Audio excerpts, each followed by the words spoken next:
With the awesome weapons, keen senses and refined skills, birds of prey are some of nature's most fascinating creatures. We'll take a close-up look at some of the most interesting of these predators of the sky. First, in the USA, the goshawk and the prairie falcon.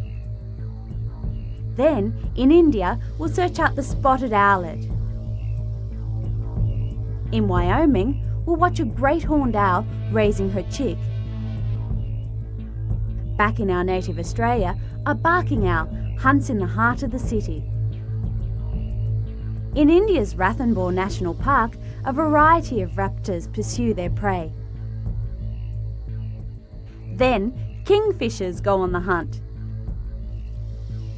And finally, we go back to Australia for a face-to-face look at the predatory kookaburra, butcherbird and the tawny frogmouth. Get ready to go inside the world of these amazing hunters from above.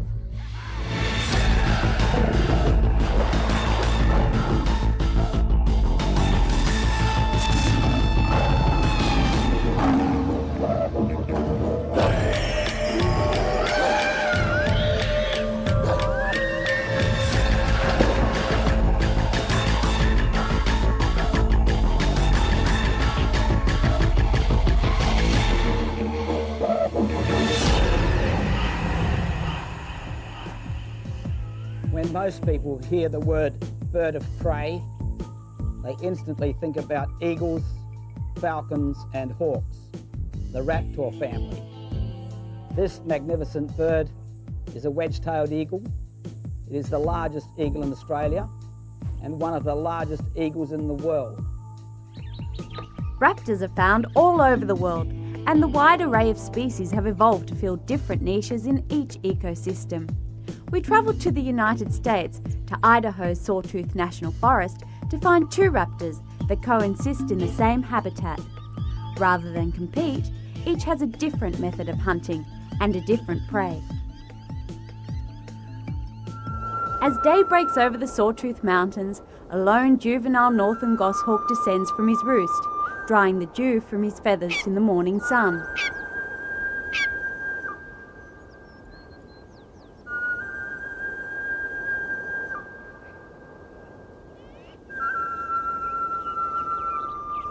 Raptors use a wide variety of hunting techniques. One method employed by the goshawk is to locate its prey while soaring at medium to low altitudes. When the prey is spotted, the goshawk lowers his approach even further, using the surrounding brush as cover for his attack.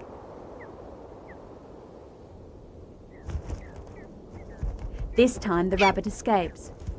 Despite the raptor's vast arsenal, younger birds launch a surprisingly high percentage of failed attacks. This immature goshawk is a typical example. At his age, his species normally gets a meal only once for every 4.5 hours of time spent hunting. But persistence pays.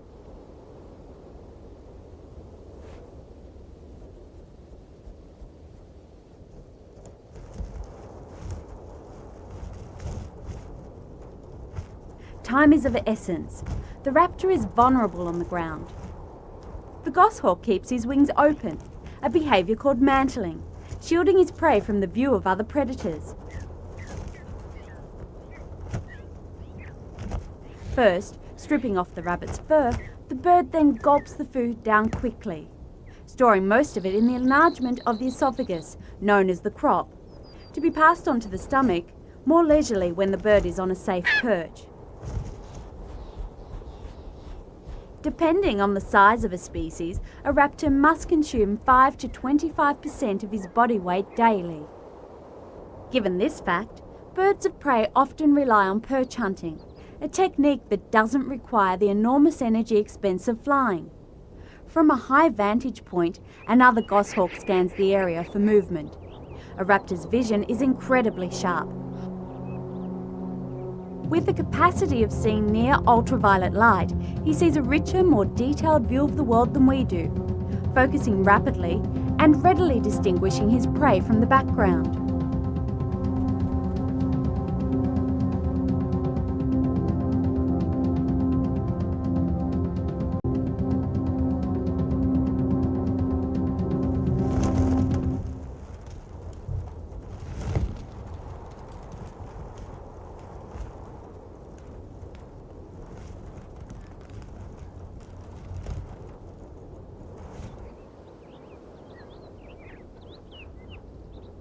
A mile away, another raptor, the prairie falcon, uses a totally different method of hunting.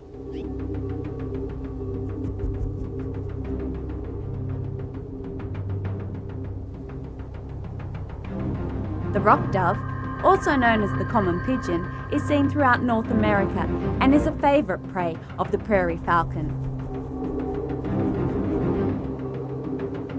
Unlike the goshawk, the prairie falcon soars at high altitudes and dives on his prey in the air. At first, he's unsuccessful, but he continues his pursuit.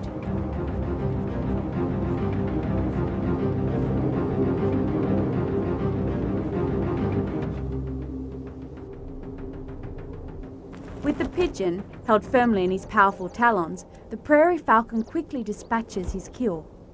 One of the raptor's defining features is his beak.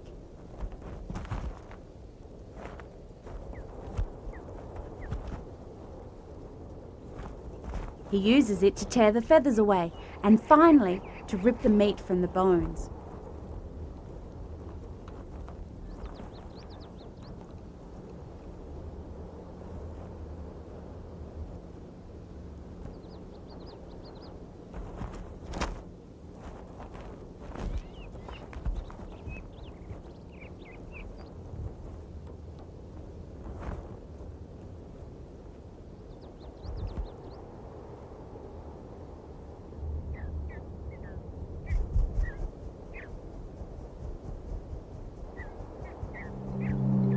When the falcon finishes, there's very little left, but what does remain is not wasted.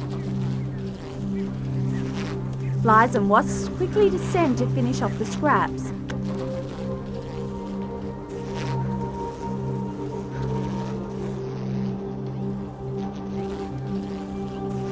The wasp will carry off portions of the meat back to the nest.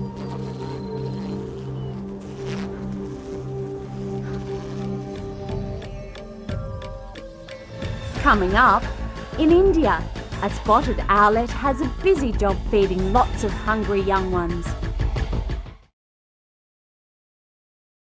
Owls are also members of the raptor family. They possess keen eyesight, but in contrast to hawks, falcons and eagles, owls can hunt in low light conditions and even in the dark of night. This is a boobook owl. Now, at the park here, we like to raise most of our animals by hand for a couple of reasons. First one is we give people a very close encounter with animals at our animal shows.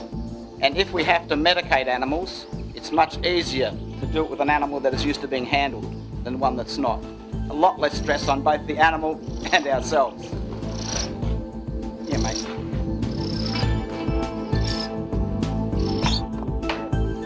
Go on.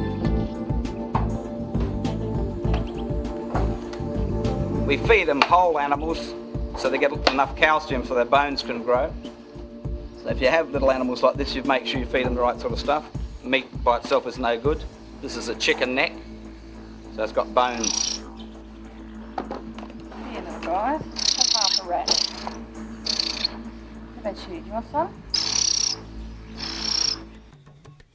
A predatory bird's anatomy is a study in specialised features. The skeletal structure is an ideal compromise, strong enough to support powerful flight, but light enough for the bird to get off the ground. Like all birds, a raptor's bones are hollow, but internal support struts help to add strength. These struts are crucial because the legs and claws of the raptors must be much more powerful than other birds. The talons are the grasping and killing tools the raptors rely on most.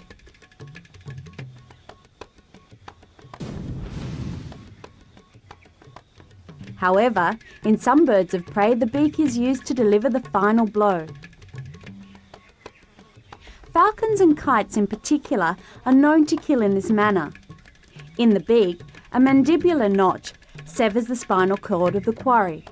The beak is made up of a bony core surrounded by a layer of keratin, the same material found in human fingernails. And just like the fingernail, the keratin layer continues to grow throughout the raptor's life, being worn down through use. In all raptors, the beak is used primarily for feeding. Its sharp and hooked shape is ideal for cutting and ripping prey apart. Perhaps the raptor's most remarkable feature of all is its superb eyesight.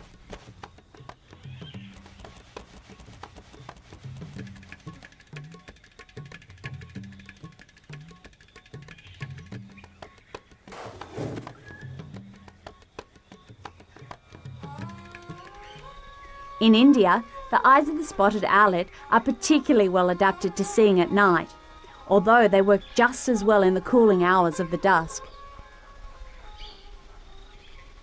To keep its feathers in peak condition, a raptor must preen throughout its active hours. Pulling and straightening smooths and realigns the feather's structure. This also helps to remove tiny parasites such as feather lice or fleas. Mutual preening also helps to reinforce the bond between a mated pair.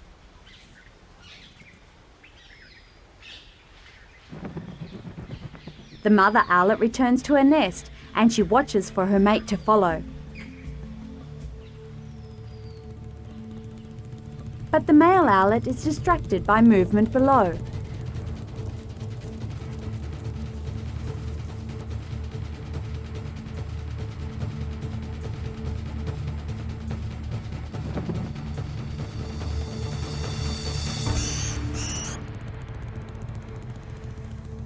The male owlet returns to the nest with his prize in his beak.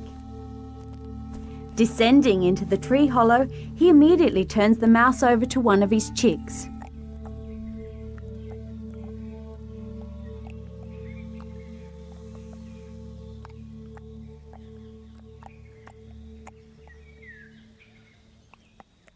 There are 4 young owlets confined in one small space.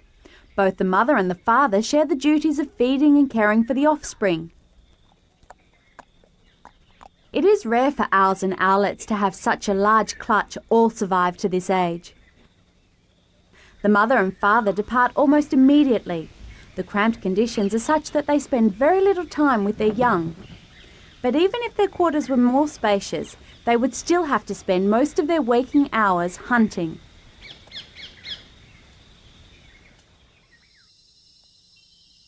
Later that evening, the last and smallest of the chicks finally feeds. Its mother has brought a lizard which it hungrily devours, while the rest of the brood sits huddled at the entrance to the nest.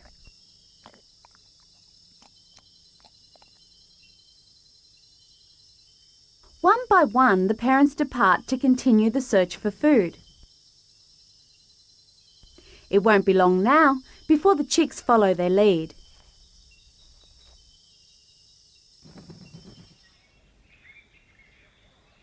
Two weeks later, all 4 chicks have left the nest for good. But although they are almost fully developed and have the talons to do the job, they haven't learnt to hunt for themselves yet. Their days and nights are spent in the vicinity of their nest, where they continue to be fed by their parents. They must also be on guard for the challenges the outside world presents. One of the most common occurrences for an owl is being mobbed by other smaller birds. One of the chicks is getting its first taste of this nuisance. A noisy group of babblers descends, and one strikes the owlet on the head. Suddenly, the babblers are gone. A noisy chatter reveals the presence of an even more menacing bird, the Indian house crow. The chick is uncertain of what to do as the intruder begins its relentless harassment.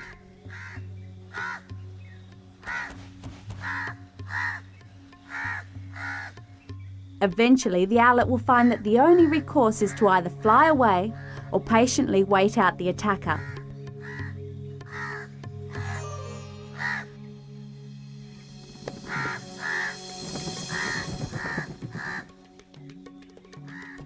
Mobbing by other birds is something that owlets and most owl species will experience almost every day of their lives.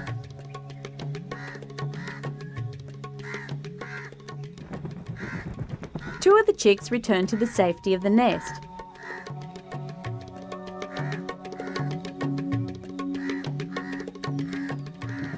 As does a third. But the fourth chick patiently waits for the crow to move on, and then spots movement on the forest floor.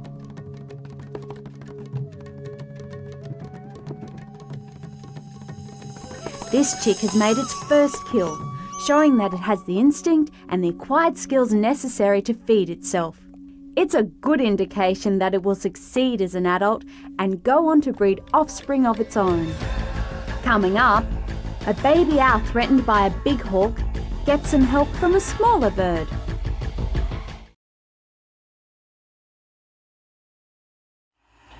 When you run an animal park, you've got no choice. You've got to become an animal hospital because people just bring stuff in all the time, like this fellow. Now this little frogmouth was brought in as an orphan. Now in the wild, owls and things lay eggs each day and they hatch apart. So the first one out is always the biggest, gets most of the food, and generally the others die. So this one was the left behind one. When he came in, his eyes were closed, he couldn't see. We had to bathe it with salt water, keep the food up to him, and now look at him. Perfect bird. Able to be let go again into the wild. Raising a bird in captivity is a difficult task. Raising one in the wild is not any easier. It's 4 a.m. We've come to the wilds of America's state of Wyoming in search of the great horned owl, a nocturnal raptor that nests months earlier than other birds of prey. The eerie call leads us to a nest. A young chick feeds on a rabbit brought to him by his mother during the night. Owls consume their prey entirely, regurgitating pellets of bone and fur after digestion.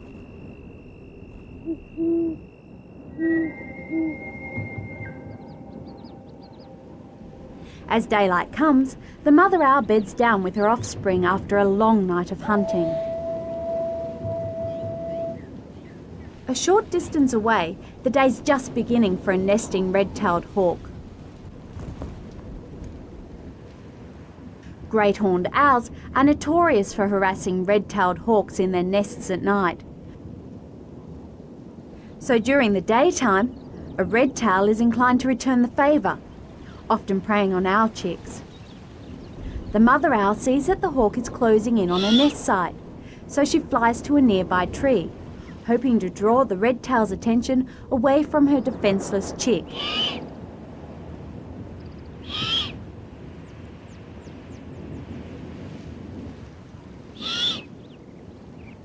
Both red-tails and great horned owls are highly territorial. And when their territories overlap, confrontations are not uncommon.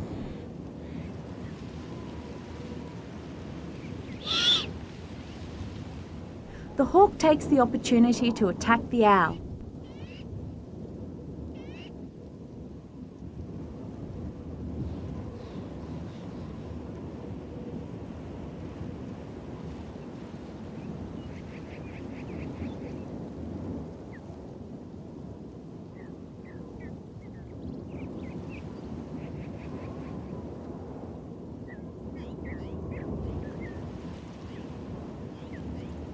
The red-tail dives several times, but can't penetrate the trees to reach the mother owl. But then he spots the helpless chick and prepares to dive at it.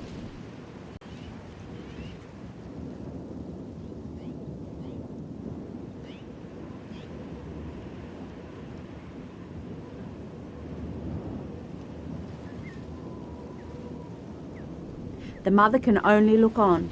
However, at the same time, a different raptor spots the commotion. An American kestrel is just finishing eating a lizard. He moves to defend his territory from the red-tail, much to the relief of the owl and her chick.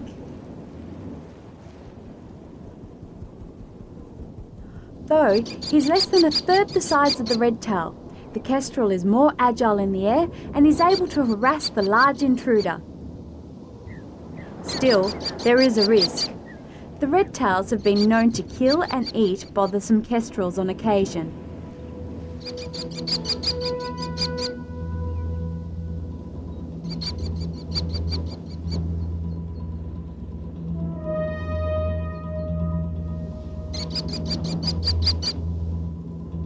But this time, the smaller bird prevails and drives the redtail away. Even so, the kestrel will keep up the chase for miles. Coming up, an Australian owl goes on the hunt amidst the city lights. Owls are very adaptable raptors. They are successful in living in cities as well as in the wilderness. Back in Australia, Rob watches a city owl in action. These lorikeets are real city birds. They like the bright lights. You'll often find them roosting around well-lit fast food outlets, and they're not there for the fast food. They're there to try to stop becoming fast food for another bird doing very well in the city, the owl. This barking owl has his huge eyes set on a tree filled with the bright, chattery lorikeets. The barking owl can take prey as large as rabbits and possums, and has been known to take birds up to the size of the magpie and tawny frogmouth. So a lorikeet would pose no problem. The attack is made. And although it's hard to watch such a beautiful tropical bird fall prey to the owl, this is nature's way. This is one of what they call a hawk-faced owl, and it's crepuscular, which means it can hunt in the early morning and in the evenings as well. It's not strictly nocturnal. Evidence of an abundant food source is everywhere. The barking owl has chosen his hunting ground very carefully, in close range of where many families enjoy their evening meal. The owl survives as best as it can to continue another day. He seems to relish every beakful. It's then you realise this too is a beautiful bird, taking his place in the crowded, paved forest of the suburbs.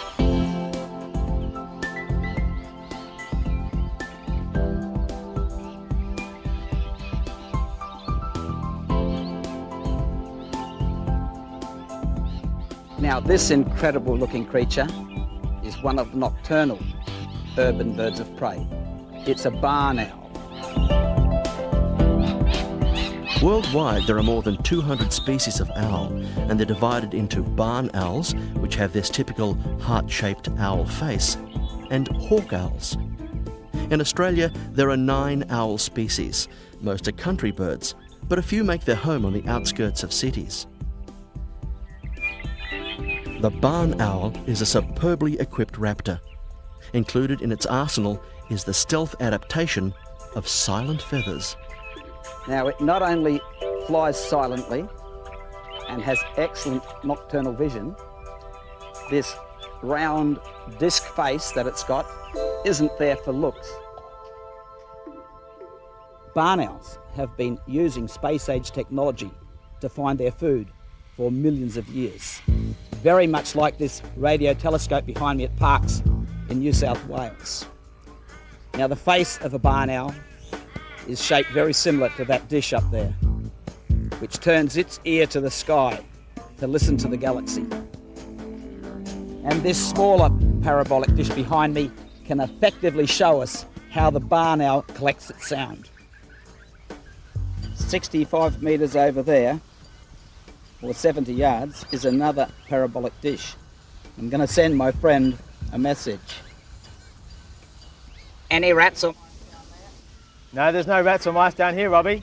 That's no good. We're going to go hungry, aren't we? Works real well. Owls have extraordinary eyes.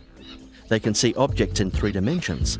There are 3 eyelids on those huge eyes, one each to take care of blinking, sleeping, and to clean and protect the eye's surface.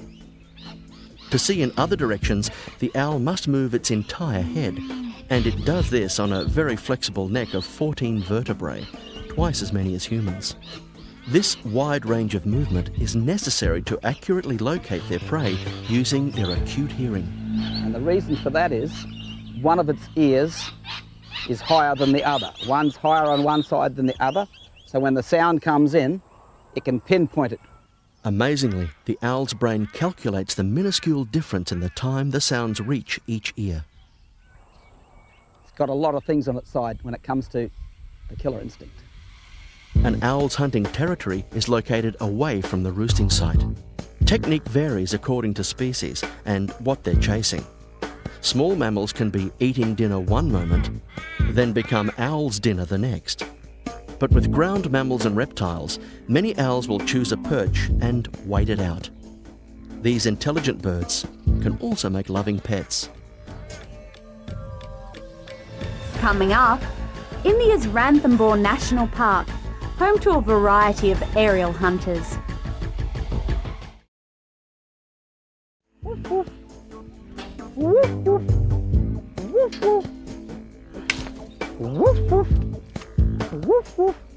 Come on, come on, woof woof, come on, come on,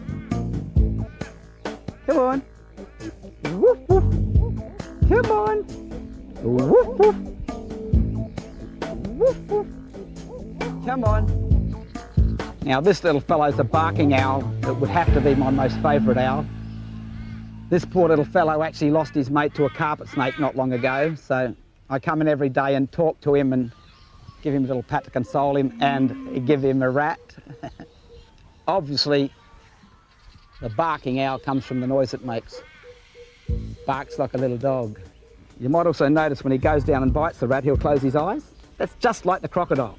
He's got to protect his eyes in case the thing can still scratch or bite. And since he lost his mate, I like to give him a little bit of comfort.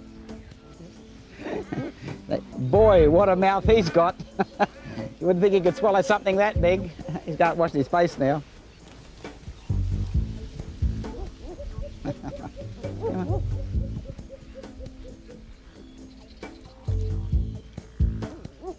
Now want to stand on me, eh? Oh,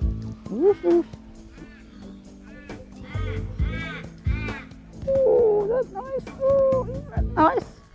Oh, yes, he likes that. Even owls like a bit of a scratch on the head, not just the cocky. Oh, yes, he says, oh, yes. Yeah, mate. See you later. There are 146 species of owls in the world, with a wide variation in size. The barking owl is dwarfed by his bigger cousin, the great horned owl, found around the world.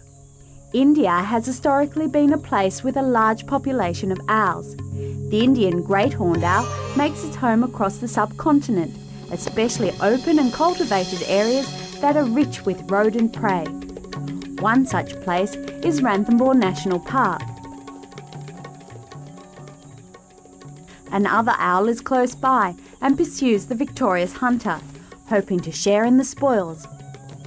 But the mating season is from November to April, and it's late June now, so the female owl reacts with hostility to the same male that is most likely her mate during the winter and spring.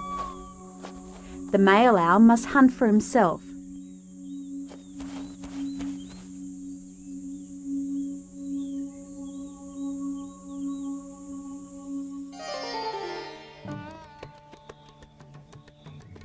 There are 15 species of owls in India.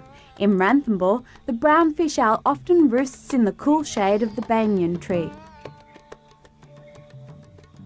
Also, very inconspicuous by day is the cryptically coloured scops owl. The scops owl is a generalised predator that seeks out mice, small birds, insects and reptiles. Contrary to the popular myth, owls are not blind during the day and are fully capable of flight if disturbed. But their eyes are most effective when the sun is down, so during the day, most of the time is spent resting. There are a few year-round streams in Ranthambore where the vegetation stays lush and cool throughout the dry season. In these green enclaves, a remarkable raptor makes its home. The honey buzzard feeds primarily on the honey and bee larvae from large hives that grow in the forest. It also occasionally preys on small birds, reptiles, frogs and insects. In the same national park, a vastly different habitat is home to India's most abundant raptor, the common pariah kite. It has an incredibly varied diet, which has allowed it to thrive in and around the presence of Now, humans. when I talk about birds of prey, I mean any bird that eats any other animal for a living. And in our urban areas, there are a myriad of birds of prey. Best known, I would imagine, would be the kookaburra. Even your backyard chicken could be called a bird of prey.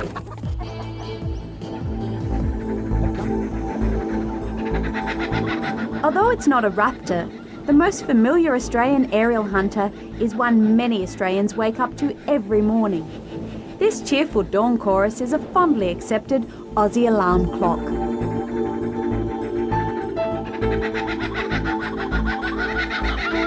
Now, these two little urban birds of prey are probably the best well known because of the noise they make. They're laughing kookaburras. They're also the world's largest kingfisher. Kingfishers are not considered raptors, but nevertheless are highly skilled hunters of the sky. Kingfishers are found all around the world. Asia especially is home to a wide array of the kingfisher species. The white-breasted kingfisher is common all across India, as well as Pakistan, Bangladesh, Myanmar and Sri Lanka. It usually hunts from a perch. It is the least water-dependent of all of India's 9 kingfisher species, but it is still an excellent diver. And while it often fails to catch prey, its persistence assures that it won't go hungry for long. Highly social, kingfishers often nest in colonies. The white-breasted kingfisher digs its own nest along the banks of rivers and streams. Both the mother and the father are responsible for excavating the hole, incubating the eggs, and providing for the young. The small blue kingfisher, also known as the common kingfisher, has a totally aquatic diet. Once prey is caught, it must be killed. Kingfishers dispatch their quarry with several quick blows to a branch.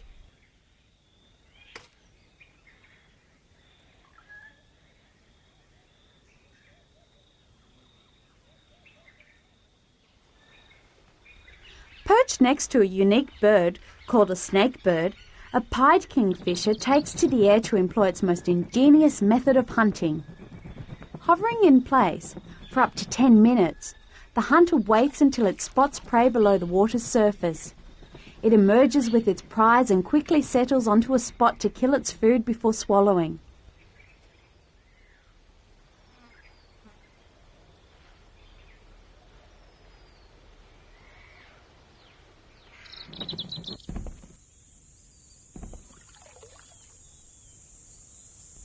The white-collared kingfisher is found in the mangrove swamps and coastal regions.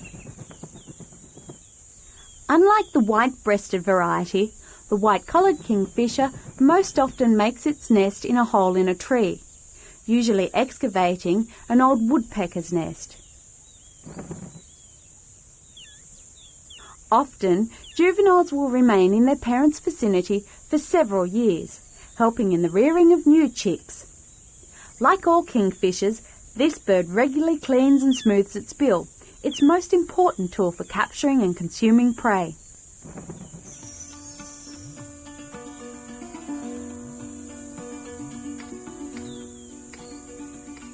Crabs make up a major part of the white-collared kingfisher's diet. It also feeds on mudskippers and insects.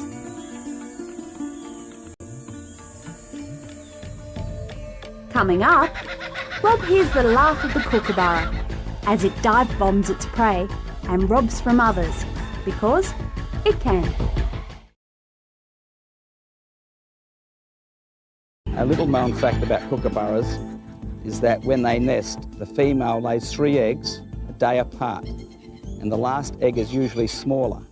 They also hatch a day apart. And usually the third one is kicked out of the nest by its larger brothers and sisters. And both of these birds were a subject of that. In fact, they both came from different nests. When they were found, they were pink with their eyes closed. Now, these kookaburras, when they're born, are born with a hook on the end of their beak, which they lose as they get older. And that hook is specifically there for kicking out your brother.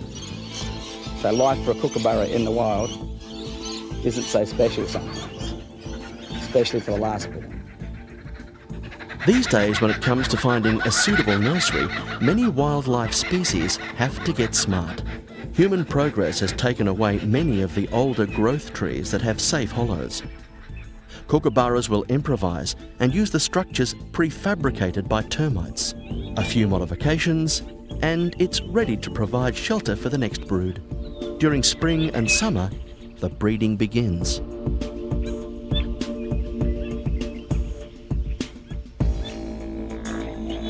The kookaburra's hunting style can be seen here in the kooka's cousin, the Asia kingfisher, a style resembling a cougar or a leopard.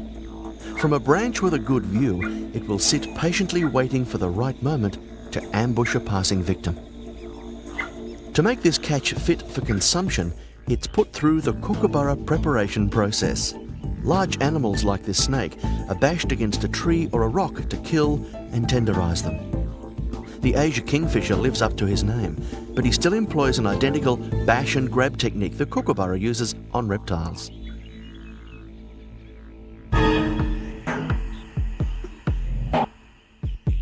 The efficiency of the stalk and strike hunt is universal, and the kookaburra will use its good eyesight to locate his prey. In this case, a field mouse. The kooka times his swoop, and in the blink of an eye, even in slow motion, you can see the mouse is completely unaware of the fate from above. A close neighbour of the kooka, also with an efficient killing and survival method, is the butcherbird. Looking like a dumpy magpie, he has more than a few skeletons in his closet. Even though the butcherbird looks like a small magpie, he hunts more like the kookaburra.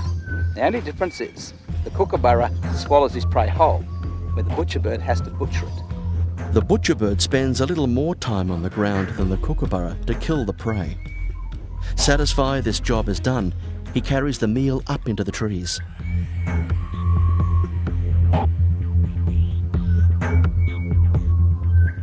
While butcherbirds are happy to share with some other species, they absolutely hate kookaburras.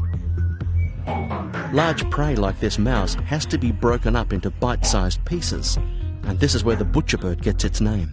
But that age-old feud raises its feathered head, and a swift kookaburra comes in to stake his claim like a lion stealing from a cheetah.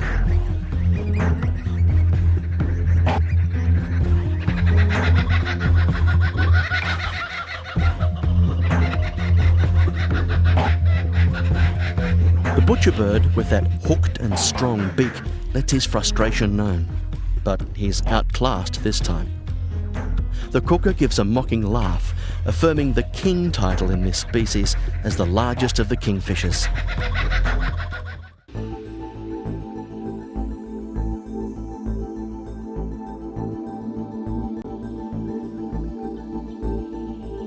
It's a lesser, well-known urban bird of prey.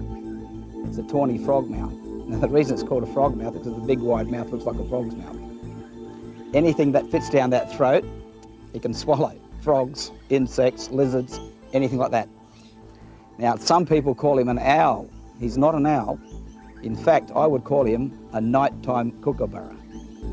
Now, he lives in most urban backyards, but because of his cryptic nature and perfect camouflage, and the way he sits in the tree, he's almost impossible to see. This may go some way into answering the question, where do nocturnal birds of prey go through daylight hours? This tawny frogmouth stays in his tree and looks for all the world like another branch. His feathers superbly mimicking the rough textured bark next to him. He even has a tuft of feathers on his head resembling a broken branch. There's a frogmouth in this tree, and I'm going to climb up and see how close I can get to see how he relies on camouflage.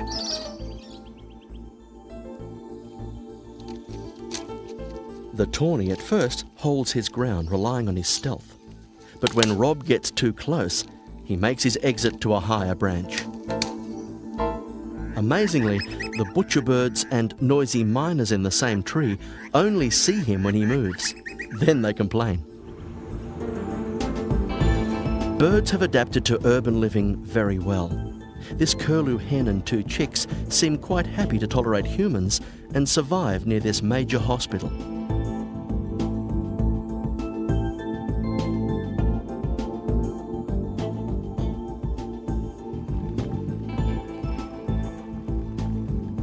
These moorhens also make good use of the fountains and lakes in park gardens they call home.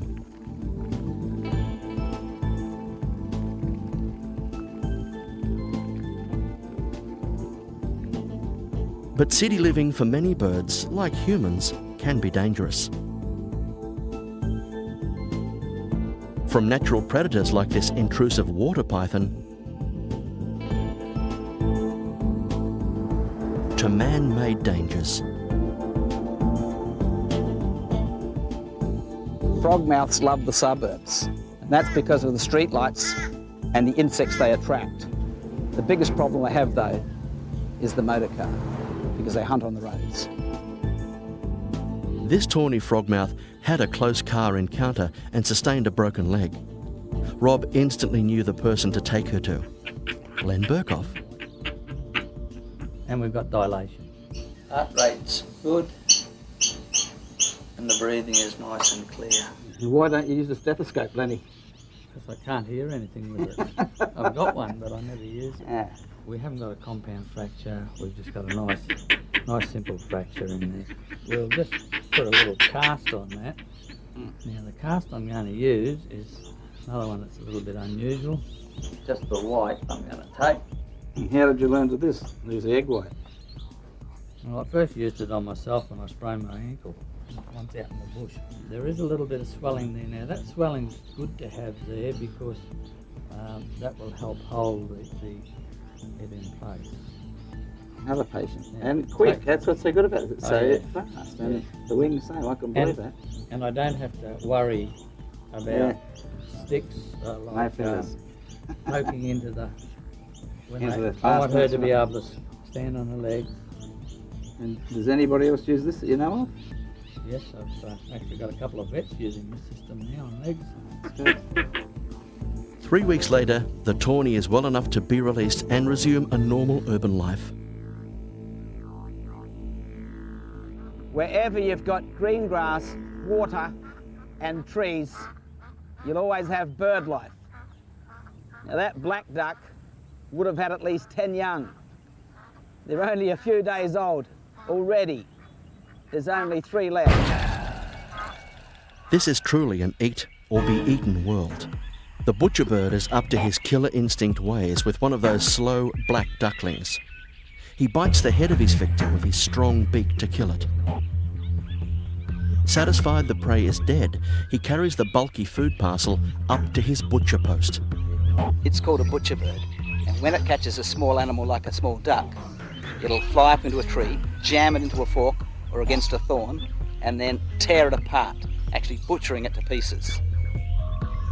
As Rob said, he will anchor the kill in the fork of 2 branches, or even on a spiky bush or a barbed wire fence to allow the butcher to carve. But he finds the ducklings weight almost too much. He repeatedly drops his quarry. This butcherbird shows remarkable strength and endurance, taking the prey from tree to tree until he finds the best fork in a branch to wedge his meal and do his slaughtering. We hear the laugh of the kookaburra and the melodious song of the magpie and butcherbird in our backyards every day. Yet most people are oblivious to the murder, theft and mayhem that surrounds us. Next time you're out there listening to that happy chorus, just remember there's a real killer instinct that's driving it.